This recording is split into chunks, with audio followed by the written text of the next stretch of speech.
힐링가족 여러분 안녕하세요. 25년 5월 3일 미국 증시 브리핑입니다. 뉴욕 증시의 3대 주가지수가 오늘 또 올랐습니다. 와, 미국과 중국 간의 무역 협상이 시작될 것이라는 비대감과 비농업 고용 호조가 겹치면서 주가지수는 모두 1% 이상 뛰었는데요.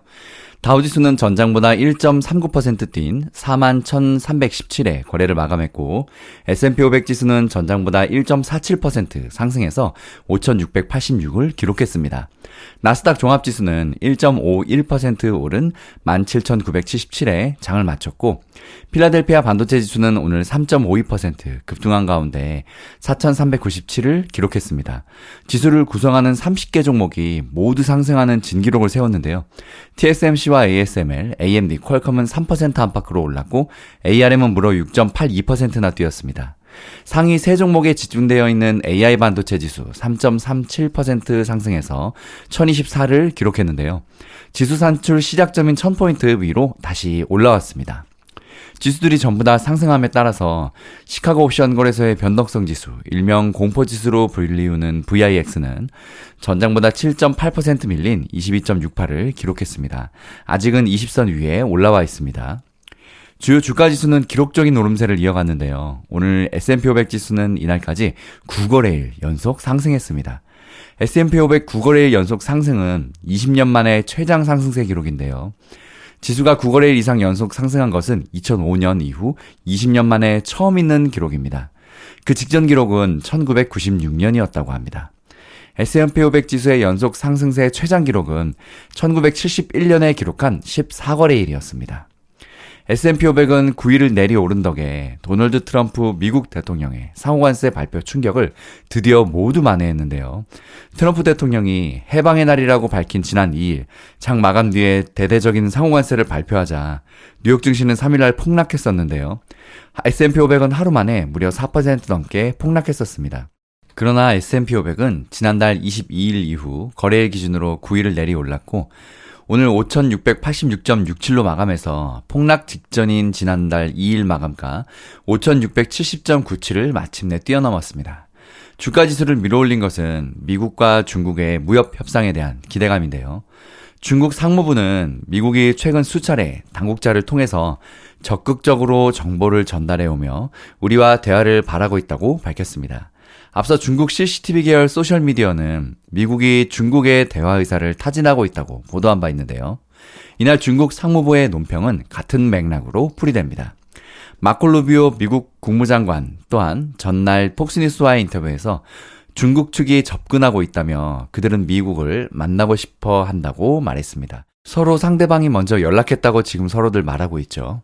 그간 도널드 트럼프 미국 대통령을 비롯한 미국 정부 관료들은 중국이 미국과 대화를 원하고 있다고 말해왔으나 중국 정부는 이를 부인하면서 양국 협상은 답보 상태라는 게 지배적인 시각이었습니다. 하지만 중국 정부가 이제 공식적으로 양국 관계의 진전을 시사하자 증시는 반색했습니다.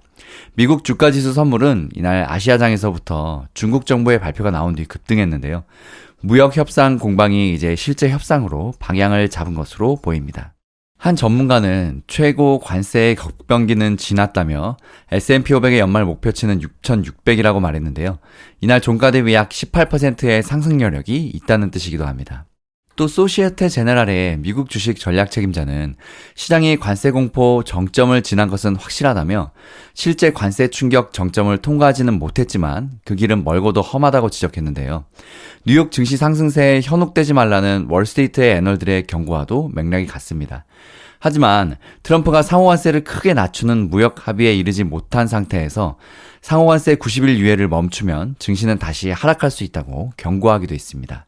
상호관세 유예는 90일이 지난 7월에 끝나게 됩니다. 또 웰스파고가 S&P 500이 지난달 7일 기록한 저점 4,835를 다시 찍을 수도 있다고 경고하는 등 애널리스트들은 지금의 상승세에 지나치게 흥분하지 말라고 경고하고 있습니다. 또 무역 협상 상황에 따라서 앞으로 증시가 요동칠 것이라면서 만약에 미중 무역 협상에서 양국 간의 유효 관세율이 50%가 넘는 수준에서 타결이 되면 증시는 4월 7일 저점까지 다시 추락할 수 있다고 우려하기도 했습니다. 오늘 다행히 고용지표가 잘 나왔는데요. 4월의 고용지표가 예상보다 견고하게 나온 점은 증시에 한 번 더 탄력을 제공했습니다. 미국 노동부는 4월 비농업 부문 고용이 전월보다 17만 7천 명 증가했다고 발표했는데요. 이는 시장의 예상치 13만 명을 상회하는 수치입니다. 자세한 고용지표 전체는 바로 다음 영상에서 다루도록 하겠습니다. 다만 이 같은 소식에 연방준비제도가 기준금리 인하 시점을 더 미룰 것이라는 베팅이 늘어났습니다.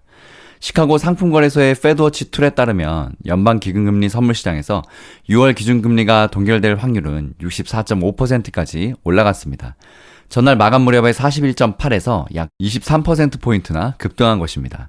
반면 6월에 25bp 인하될 확률은 55%에서 34.3%까지 낮아졌습니다. 금리 동결이 더 우세한 분위기가 됐죠. 골드만삭스 또한 이날 보고서에서 오늘 발표된 고용이 예상보다 좋았고 전날 4월 공급관리협회 발표가 우려했던 것보다 좋았던 점을 반영했다며 금리 인하 시점을 종전 6월에서 7월로 미뤘습니다. 오늘 주요 종목들의 등락률을 보면 업종별로는 모든 업종이 강세였는데요. 금융과 통신 서비스가 2% 이상 오른 가운데 임의소비재와 에너지, 의료건강산업, 소재, 부동산, 기술이 1% 이상 올랐습니다. 거대 기술기업 7곳을 가리키는 매그니피센트 7은 애플과 아마존을 제외하면 모두 올랐습니다. 한편 이날 2% 넘게 뛴 마이크로소프트는 같은 날 3.7% 급락한 애플을 제치고 시가총액 1위에 드디어 올랐습니다. M7 빅테크는 전날 장마감 뒤에 실적을 공개한 애플과 아마존만 빼고 다 올랐는데요. 애플과 아마존은 실망스러운 실적의 축제 분위기를 즐기지 못했습니다. 애플은 시장 예상치를 웃돈 실적을 기록했으나 핵심 매출처인 중화권 매출이 예상에 미달하면서 투매가 나왔는데요. 또 아마존도 호실적을 기록했으나 주요 수익원인 아마존 웹서비스 부분이 실적이 예상에 못 미쳐서 투심이 약해졌습니다. 애플은 관세 정책 영향으로 1조 원 이상의 추가 비용이 발생할 수 있다는 우려에 8거래일 연속 상승세를 끝내고 오늘 3.7% 급락했습니다. 애플은 2% 넘게 뛴 마이크로소프트에 결국 시가총액 1위 자리를 내주었습니다.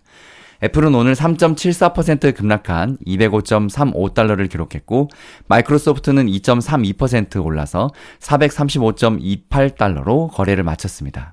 마감가 기준 시총은 애플이 3조 850억 달러, 마이크로소프트는 3조 2350억 달러에 못 미쳤습니다.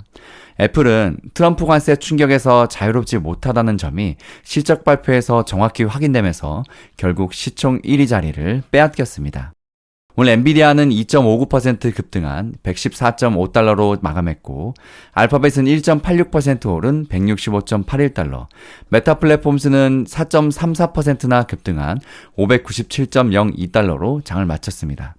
테슬라는 오늘 2.38% 뛴 287.21달러를 기록했고 브로드컴도 3% 이상 오르면서 전날부터 테슬라의 시총을 앞지른 상황입니다. 오늘 넷플릭스 주가는 전날보다 2.03% 오른 1156.49달러에 마감해서 사상 최고치 기록을 또 썼습니다. 올해 1분기 실적을 발표한 지난달 17일부터 오늘까지 무려 10일거래일째 상승세를 이어갔습니다. 관세 영향이 제한되는 가운데 실적이 호조세를 보인 것이 배경으로 풀이됩니다. 옛 트위터 공동 창업자였던 잭 도시가 만든 결제 서비스 업체 블록은 실적 전망을 하향 조정하자 주가가 20% 이상 폭락했습니다.